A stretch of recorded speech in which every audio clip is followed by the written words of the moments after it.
Nowadays, it's perfectly normal for people to go looking for love on the internet. The use of online dating sites has slowly become more accepted in the society. We live in a digital age, so that should really not come as a surprise. Dating apps such as Tinder has been on the rise. The app that lets you swoop through pictures of potential partners in your near area was warmly welcomed, and it didn't take long before everyone was on Tinder. The youngsters would probably laugh off the idea of putting up a profile on Match.com, eHarmony, or other dating sites. So, what is it with Tinder that makes it all so acceptable?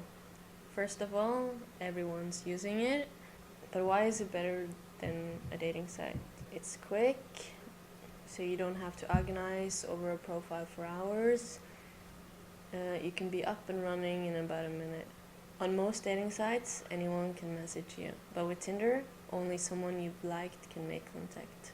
Scott, Mottarella, and Lavooy writes that both mainstream media and online dating companies have promoted the idea that people can find and establish romance over the internet or other electronic means of communication.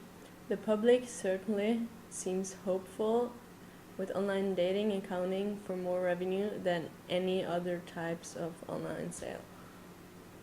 When the dating app Tinder first came on the scene, it was used more as a hookup or casual sex app because it finds your potential matches based on their proximity to you. New research shows that there are 50 million active users on Tinder who check their accounts 11 times per day and spend an average of 90 minutes a day on the app. I'm sitting here with Byron Smith, just a normal, single, early 20s guy. And we're gonna talk about the dating apps Tinder and Happen. What do you think about meeting people in the virtual world compared to in real life? I don't know. I'd prefer to meet people like in real life, or like go to a bar or something and meet somebody and start talking. But it's kind of weird, and it's kind of seen as like weird in society to just randomly start talking to somebody. So it's kind of a lot easier to just start on something like Tinder, where you know people are looking for other people to talk to rather than just kind of introducing yourself, which can be kind of weird and confronting. Okay, so have you met anyone? I've met like a few people off Tinder, not really.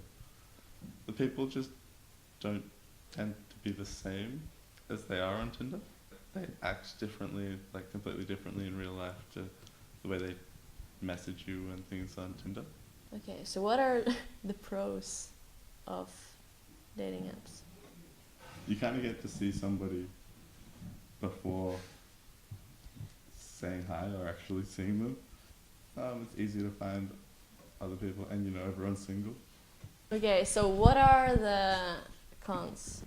I think it makes society kind of more willing for it to be weird to walk up to somebody rather than just meeting people out. Dating apps kind of take away from people just walking up to people and saying, "Hey, how are you?" rather than using the dating app, which is kind of like a bit more drawn back. It's kind of weird that we used to just meet people by walking up to them and saying, "Hi, how are you?" And it was really weird to go on a dating app, and through time it's changed to now it's it's weird to walk up to somebody and say, "Hi, how are you?" But coming into a dating app, it's like just normal. Do you think people are more open in person or online? I feel that people tend to be more open online almost because they're separated, so they feel like they're detached, rather than when you're actually in person, you kind of get nervous and you're not sure what to say and kind of close yourself off a bit. Another popular dating app is Happen. It's much like Tinder, but the scary part is that it uses GPS tracking. No, it's not like you can stalk people with it. It's just kind of stalkerish because you pass people and it tells you how often and how many times you pass them. Okay, so they don't have to like you to be seen by you. Yeah, no. You just see anyone who's on. Yeah, but you can't message them unless they like you, sort of thing. It's weird. It's kind of like Tinder.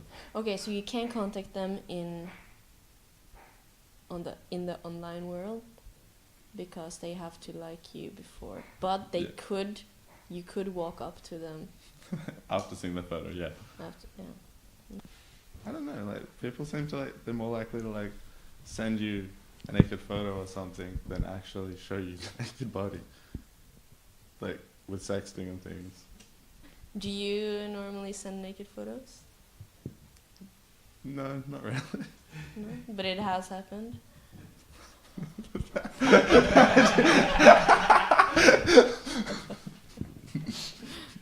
You don't have to answer that. I wasn't going to. It's okay. Okay, thank you so much for coming here today, Byron. Speaking of sexting, Byron did make a valid point when he said that people are more likely to send naked pictures than show you their naked body.